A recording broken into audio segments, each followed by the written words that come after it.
할렐루야! 오늘도 하나님의 평강이 함께 하시기를 기원합니다. 우리는 시편 말씀을 통해 하루를 시작하고 있습니다. 시편은 복에 대한 책이라고 말씀드렸습니다. 복 있는 사람이 되어가는 길을 기록해주고 말씀해주고 있습니다. 그런데 하나님께서 주시는 수많은 복은 무조건적인 것은 아닌 것을 배워갑니다. 어떤 분은 내가 교회 다니는데 왜 이렇게 어려운 일이 생기느냐 이렇게 물으시는 분이 계십니다. 사랑하는 성도 여러분, 교회에 다닌다고 무조건 하늘에서 복이 내리는 것은 아닙니다. 하나님이 주시는 복은 하나님의 말씀을 지켜 행하며 그 길로 가셔야 복을 받게 됩니다. 예수님께서 마태복음 7장에서 이렇게 말씀하셨습니다. 그러므로 누구든지 나의 이 말을 듣고 행하는 자는 그 집을 반석 위에 지은 지혜로운 사람 같으리니 비가 내리고 창수가 나고 바람이 불어 그 집에 부딪히되 무너지지 아니하나니 이는 주추를 반석 위에 놓은 까닭이요. 이것은 성경 전체적인 주제라고 할 수 있습니다. 그러므로 사랑하는 성도 여러분, 행하기 위해 들으셔야 됩니다. 그리고 들으셨다면 행하셔야 됩니다. 주님의 말씀을 배우셨다면 배운 대로 삶을 고쳐나가시고 행하셔야 됩니다. 시편을 통해 배워온 또 한 가지 공통된 사실은 말씀을 붙잡으려고 할 때 당하지 않아도 될 고난까지 우리에게 다가오고 있다는 것입니다. 왜 그렇습니까? 왜 말씀대로 살아가는데 고난이 다가오는 것입니까? 그것은 세상의 모든 것이 자기가 지향하는 죄성에 반대하는 곳을 향하고 있기 때문인 것입니다. 육신의 소욕이 성령의 소욕을 여전히 거스르고 있기 때문인 것입니다.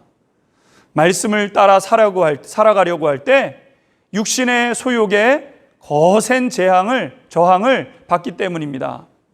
그러니까 성경은 복의 길을 알려주고 계시는데 우리의 육신의 소욕은 자꾸 반대로 가고 싶어 하기 때문에 그것으로 인해서 고난이 다가오게 되고 그 고난이 점점 더 커지게 되는 것이죠.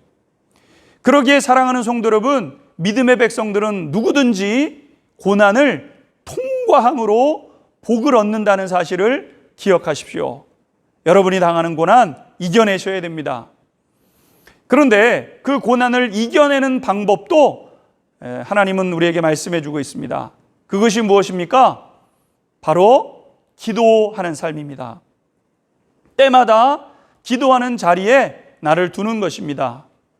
시편에서 역시 성도의 유일한 무기가 말씀과 기도밖에 없다는 사실을 우리에게 알려주고 있습니다. 하나님의 마음에 꼭 맞았던 다윗은 그것을 고백하고 그렇게 기도했던 삶을 통해서 승리해 주었던 것을 증명해 주고 있습니다. 다윗은 항상 기도하는 자리에 자기 자신을 두었습니다.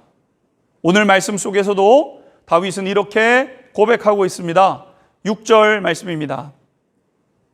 너희가 가난한 자의 계획을 부끄럽게 하나 오직 여호와는 그의 피난처가 되시도다. 아멘. 하나님을 자기의 피난처로 삼았던 것입니다. 고난을 당할 때, 위협을 받을 때, 심지어는 악인이 잘 되는 것을 보고 마음에 시험이 들 때도 다윗은 기도하는 자리에 있었습니다. 물고기가 물을 떠나서는 살 수 없듯이 하나님의 사람들, 성도들은 기도의 자리를 떠나서는 믿음의 삶을 지탱해낼 수가 없습니다. 종교개혁을 이루었던 마틴 루터는 이렇게 이야기했습니다. 기도 없이 기독교인이 되려고 하는 것은 호흡 없이 살아가려고 하는 것과 같다.